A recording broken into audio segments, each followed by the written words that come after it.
Yeah, this is vacant properties here that we're dealing with. Because there's vermin that's beginning to appear around the property, which has never been that problem before. And these people have been known to take out contractor-sized garbage bags, 5 at a time, at least. So they do not have any receptacles outside, so where are they putting the garbage? I don't know what the property is, but if you're not getting satisfaction from the code office, just give us the address, or give it the address to Kevin, and they'll follow up for you. What's the address? 844 Edison Avenue, 844. correct. There's somebody living in it right now? Is it Yes, owner they are. occupied, is it rental unit, or what is it? It's a half a double Owner occupied or rental? rental. Mike, have we been Front to the property Street yet? Motors.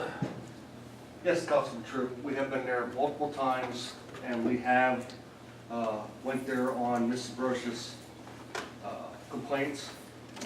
Unfortunately, with the complaint she has given, every time we went there, there was no justifiable results on that, on her complaints.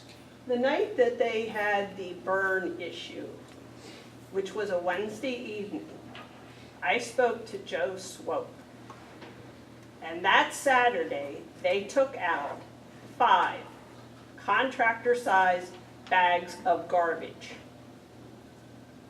Now, Wednesday to Saturday, what happened? Mike, could you do myself a favor and Mrs. Brochus a favor and check on that property tomorrow for me? Sure, we'll do it again, but like I said, Councilman True, we've been there multiple times when Mrs. Broch has introduced her complaints, and we have not found anything that's justifiable. Okay. This is what's showing up in the neighborhood. This is all around the property. It's ridiculous. I should not have to be subjected to this. It's Or a again. nuisance and it's a health issue. All due respect, Mayor, Council, if she can justify it where the property's coming, if that's where those items are coming from, then there's obviously a problem, but she can't, then, we have to take a look at the entire neighborhood. Just give it to me It's that time of year now, the mice are coming inside. Yep. I've had this all summer. Every year. Thanks, And Mike. snakes as well. Okay. Mike, go finish your. All right, this second is sort of the final step to this process where we've had success.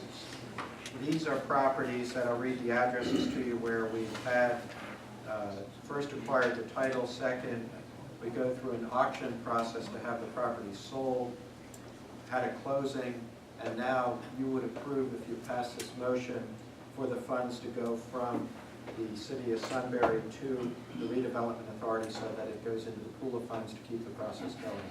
I'll read to you the properties that were involved in this process. We have 121 Julia Street, 1031 North River Avenue, 1126-1128 Wolverton Street, 160 Linden Street, 143 Walnut Street.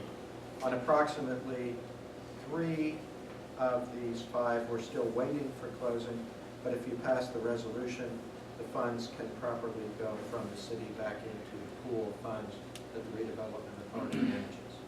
You all sold the house. Correct. What's the total amount due? I don't have that in front of me, and I don't want to approximate. Can I interrupt just 1 second? Sorry. The ones that were CDBG funded demolitions, that, of course, the CDBG program income to then spend on another CDBG activity, but only 30% of it can be for demolition. So we can do other things, such as code enforcement or other things that, help with the redevelopment authority. But actually with that, and you get other program income through your housing revolving loan fund, but then we then put another 30% into it. But of that specific, any money that comes in generated through a CDBG, only total of 30% can go to demolition. So we've been giving them every cent we can give them for demolition. Right. But not every project is CDBG. Right, exactly, not all of them were CDBG. I'm sorry, I'm going to throw it. I was just going to make a motion. I just had one comment, just for something for future thought as we're going into the budget planning process here for next year. I think it's important at least to begin to consider for these programs, really taking a hard look with the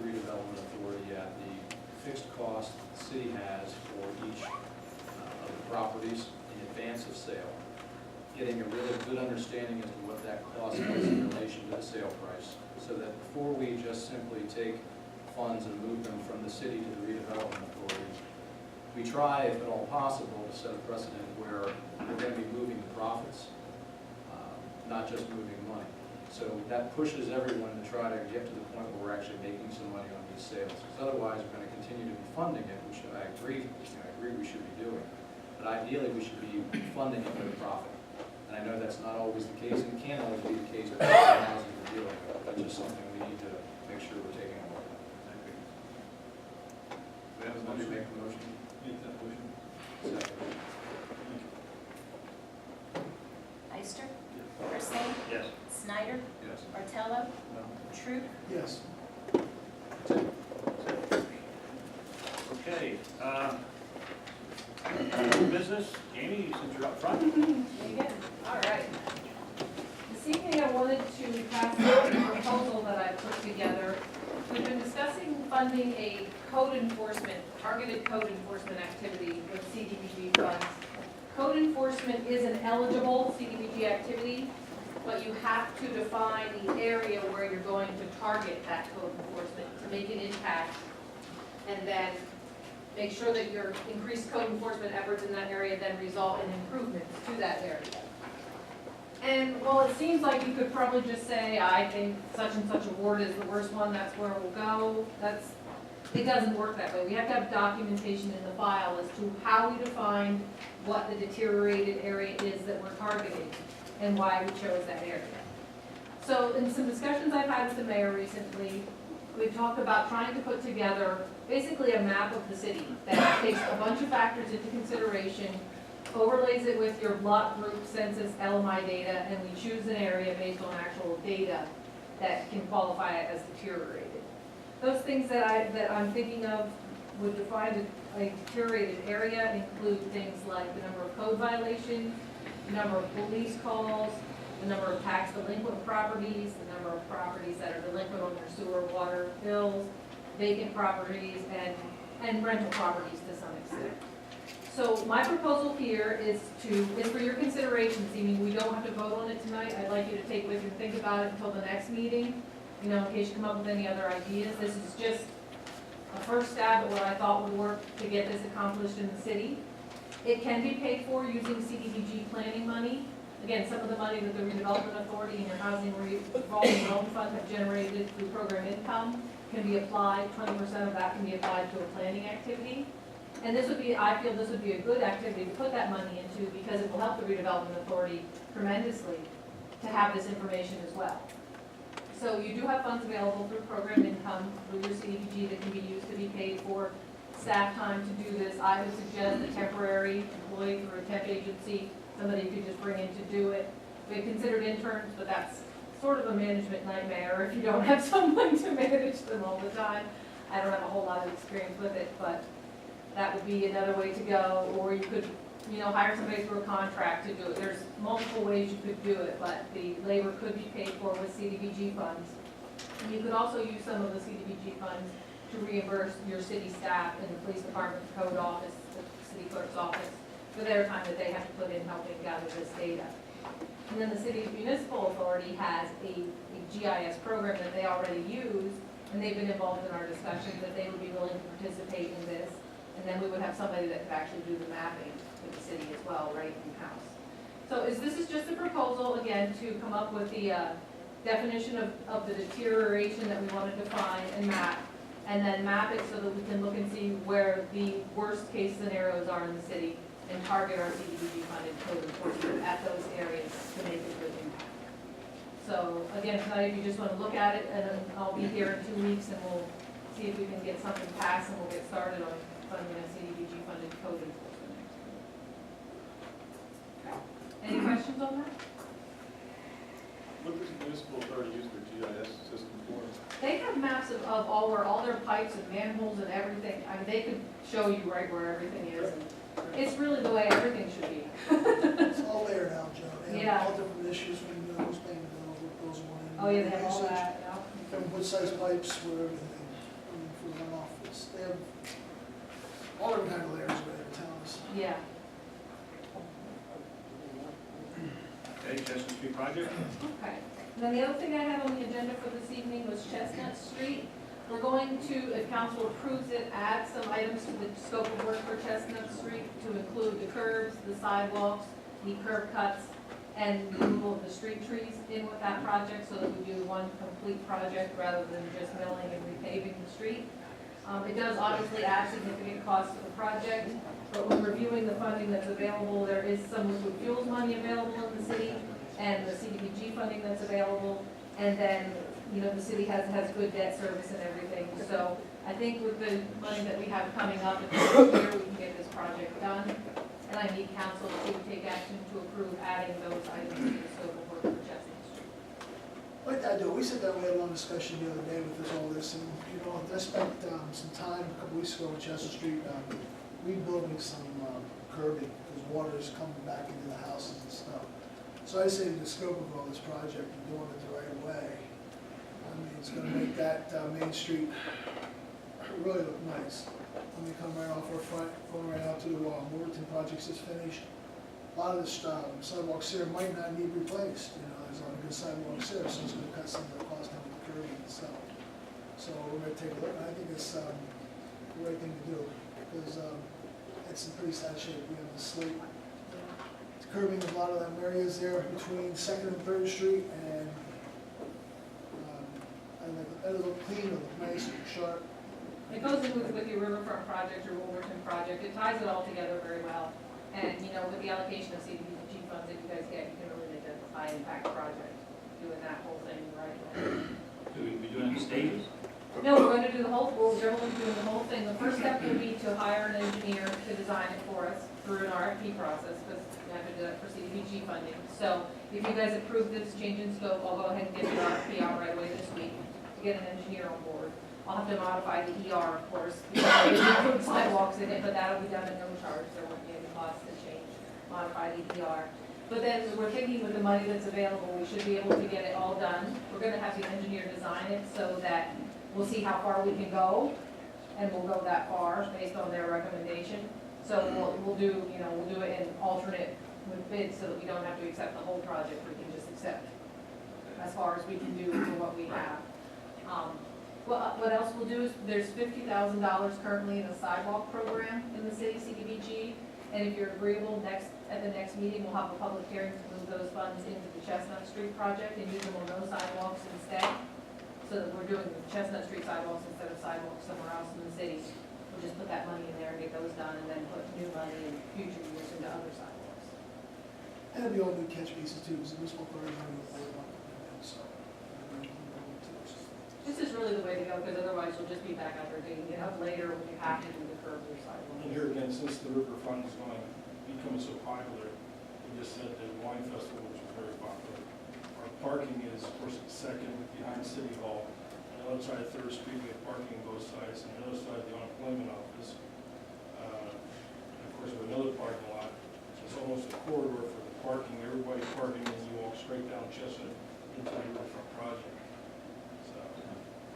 So we've approved just the street in the past, so we need to Right. add sidewalks and curbing. Yeah, I don't know if you have to take action to add it, but it would be better for the record that you did add those things. There's no change with DCED on the project. I'll send them an updated scope of work, but it doesn't change your eligibility or fundability of your activity. Just so everybody's aware that we are adding sidewalks, curbs, street trees. I'd like to make a motion that we extend the scope of this project to Chester Street and include the sidewalking and clean it up, trees and stuff. Singh, Yes. Snyder, Yes. Martello, Yes. Troop, Yes. Ister. Yes. So I will send, Terry, I'll send you the postings for the public hearing next time. Move that money around. Thank you. Approve the pay invoices, Todd? Yes, again, everyone should have received the vouchers payable report given last week.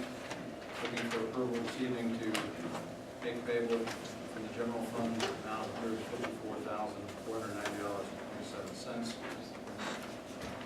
and $18,002.93 from the liquid fuels account. With that, The 9,000 something that's in the camera installation, is that grant money or is that actually come out of the general fund? anything as it relates right now to cameras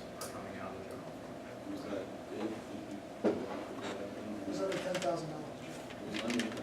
To this point, but will it be I over? know, but they were told to stop before it was under 10,000. Okay. And then we're gonna get somebody else in after 10,000. I hope there will be anybody else, I don't know where we're at, probably myself. Actually, as of right now, really what they've been doing is covering expenses for just time, cost basically for the person to be here, they're not charging us. How many did we get installed? And we're down to only 3 left out of the entire group. How many? I guess what we have, close to 40, 50 cameras, I believe, Aaron, right now? 3 left? Right Yeah, in the there's- 40, 50 range, which is what we had, so. 3 left, and we're just waiting for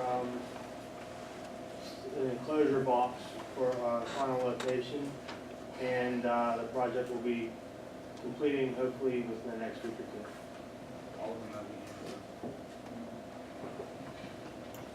So I guess we'll make that final motion. Second. Snyder? Yes. Bartello? Yes. Troop? Yes. Ister? Persing? Yes.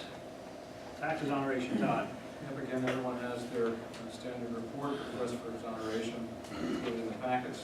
I'd like to make the motion that we accept the request as provided for the individuals shown, the amount shown, and the reasons indicated. Second. Bartello? Yes. Troop? Yes. Ister? Persing? Yes. Snyder? Yes. On new business, Jim, concession stand help?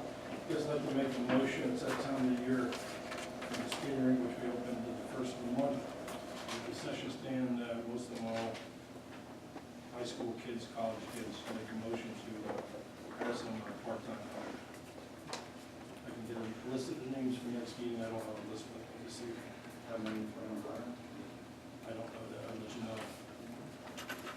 But it is a budgeted expense. Yes. Yes. I'll second. Troop? Yes. Ister? Persing? Yes. Snyder? Yes. Bartello? Yes.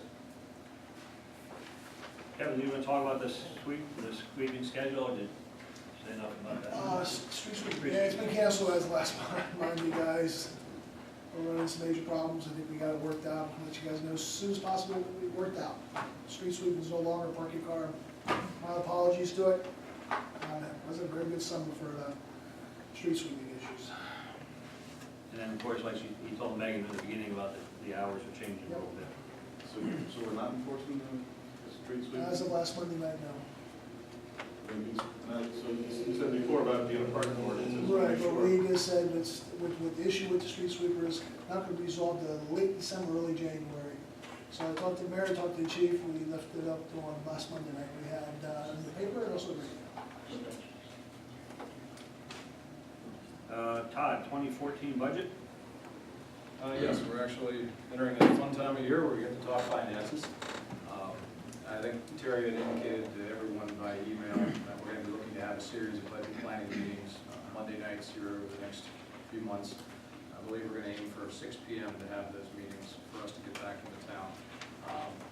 Everyone should have had in their possession already their budget planning worksheets. I just wanted to make sure this evening that if you didn't have it, I'm going to give you a copy of kind of year-to-date numbers through the end of the third quarter.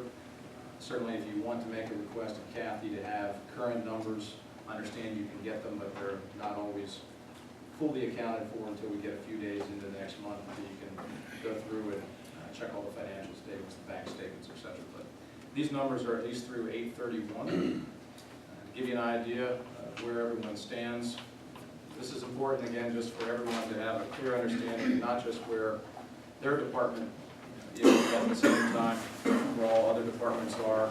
This also gives you a good overview of where we stand in terms of revenues for the year.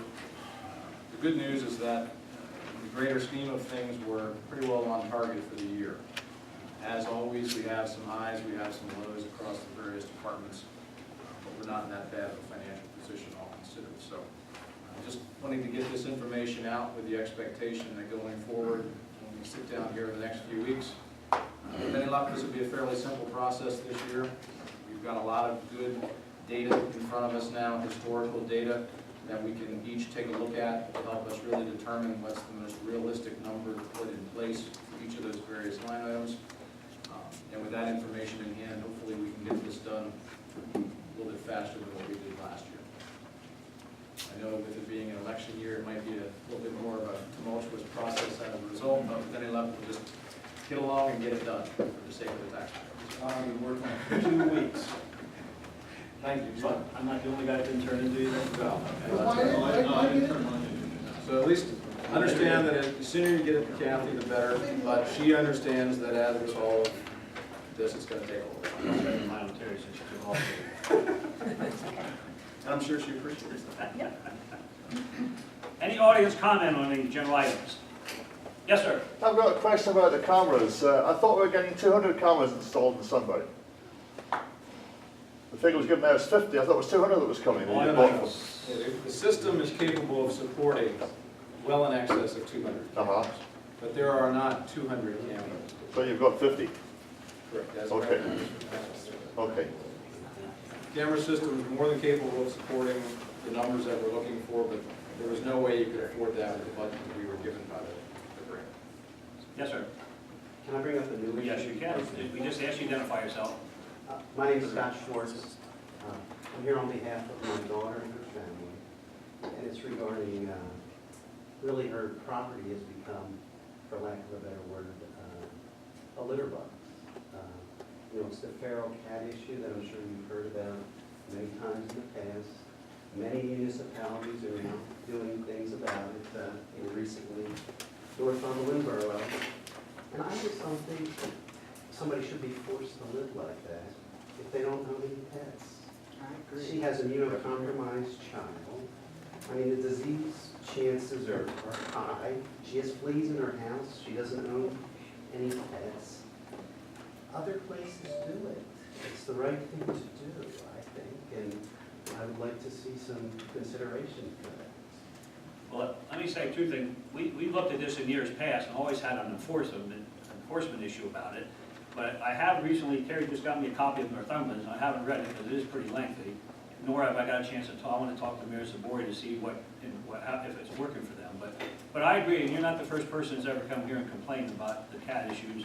I know at Susquehanna, there's a guy who calls me once a month, and there's clearly issues out there. And then this council, we'll get the copy of Northumberland's at least to look at if you guys have any other ones. Sir, what's the address? It would be next door to my daughter. I know her address. It's 442 South 4th Street, so it would be the house next to hers. You're facing her house on the left. You say they have double, Yeah, so it's the other house. yes.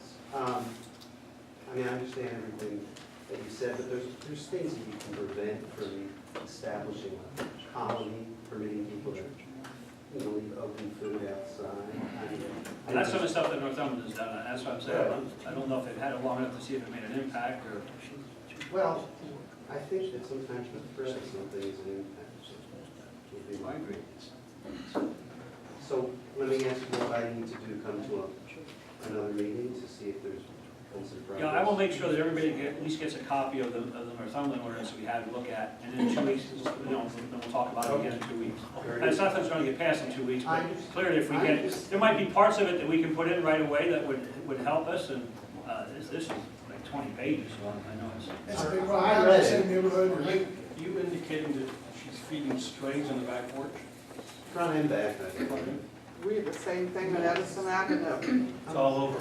And I don't think, And now they're having litters. yeah, just. Within the last 3 weeks, we had 2 litters. Just discovered one yesterday, 3 babies. The next door yard, they had 4 babies. Trap and You're neuter. likely not going to eliminate it, but I think that if you have an ordinance, you can reduce it and hopefully control it, improve it at least for some people. I mean, you can do it in a financial manner by requiring licenses. I mean, you do have something for dogs. Right. So, I won't take any more time, but I'll appreciate the We'll consideration. definitely look at it. Thank you. See what we can do. Any other questions? I got one, Jim. Mrs. Campbell, Yes. question. A week ago, it rained real hard, Edison Avenue, did it flood? Still get water. Still get water. You get water, I know sometimes Mr. Whippy had said floods and runs over the curb. And I drove up past and I didn't see that, what was it We've about? we've had it on Edison Avenue, it's been 13 inches of water. No, but this back up a week ago roughly. It rained real hard. I wasn't home overnight. It was up over the curb. It was up. It was I flooded. don't know if it was Not over the not over curb. the curb, but the water department was up, and they were talking, I don't know what, but it was flooded And Mr. some. Kirschner, he was up also. They made a change up there, that's why everybody's curious how much impact it had. They done something down mid, Edison Avenue. Down Alice. Right in front of my Edison house. Avenue. They made the change out You the had street. pipe right into your basement, that's how. Yeah, I know. Exactly where it went They got to. pulled on you. But no, seriously, they made a major change and everybody's curious if it helped. It should have helped. I don't remember if it went up over the curb or not, but I know If it's in the the streets, running street down the was street, flooded. we can accept that because that's what it's designed to do. But if it's flooded, in other words, if the catch basins fill up, and stand stagnant, then we know the system is maxed out. That's the question. Is it maxed out or we're just running water because it rains so hard? We'll be special attention and let you know. Okay, that's, they made a modification. We know that there's times Jim? that you can hear the catch basins gurgling, Mhm. nothing's going down. It bubbles. You can hear it bubble. But like I said, they made some changes, so Right. look at it now. Okay. Okay? We'll keep an eye on it.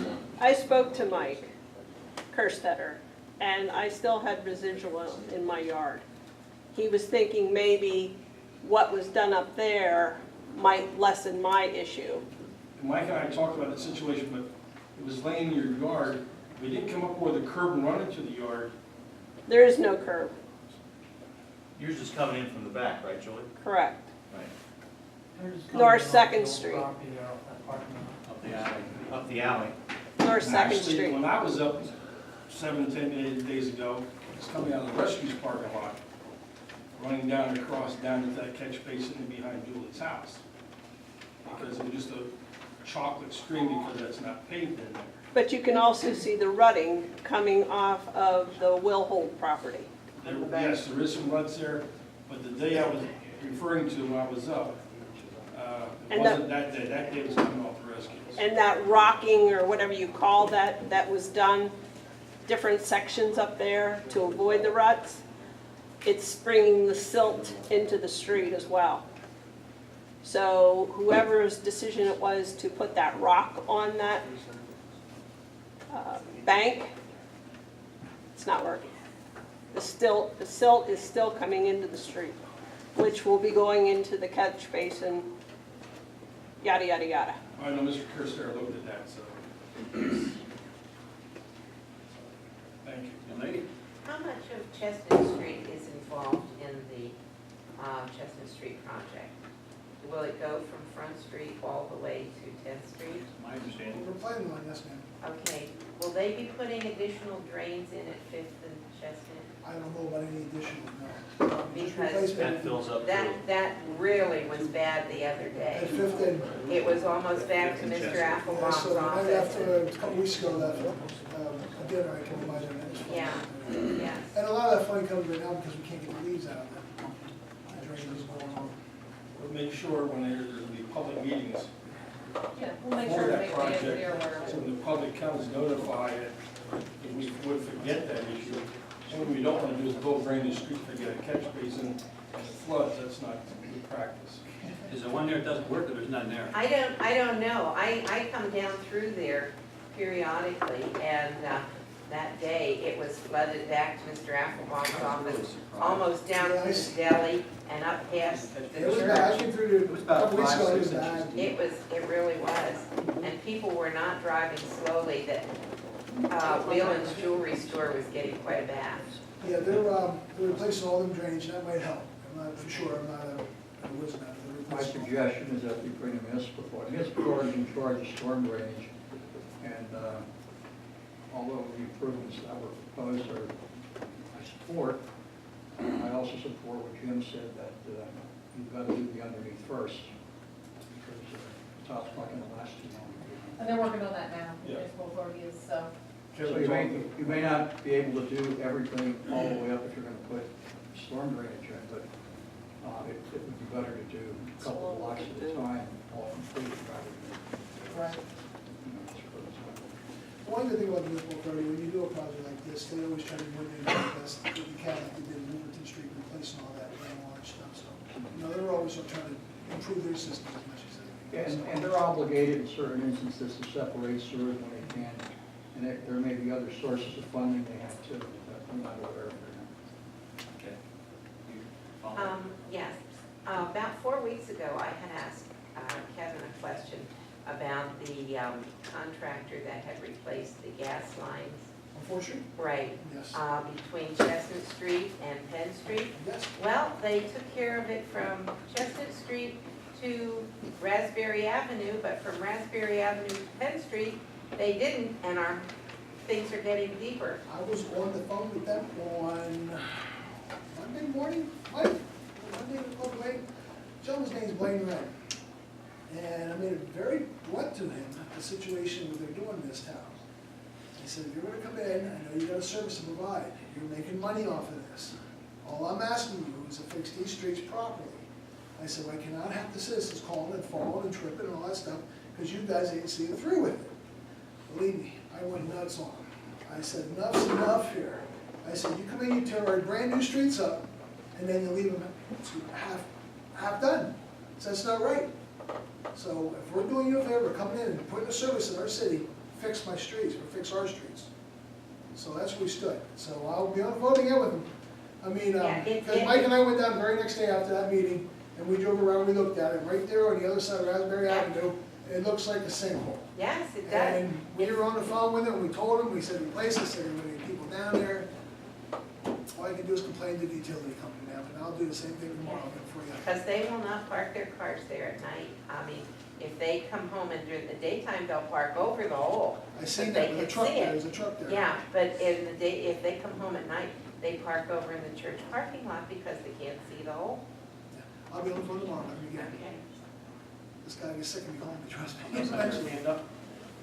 Yes, sir. Yeah, my name's Drake Saxton. I have three issues, really. I have a question concerning ASA softball and its relationship with the city. It appears that the ASA softball tournament teams are charged between $325 and $450 per team to enter the tournaments. ASA apparently generates a considerable amount of income from its tournament. That income for 2012 has been estimated to be $57,000 for the total year. I'm in the wrong business. Go ahead. The Sunbury Daily Item reported on June 17, 2012, that one of the ASA tournaments raised $8,000 for the Hall of Fame, and that 76 teams participated at $300 per team, with 76 teams would be $22,800 that was received. My initial question is, where did the rest of the money go for this tournament and others, and why is ASA not paying the city for the use of the ball fields when they're using these fields to make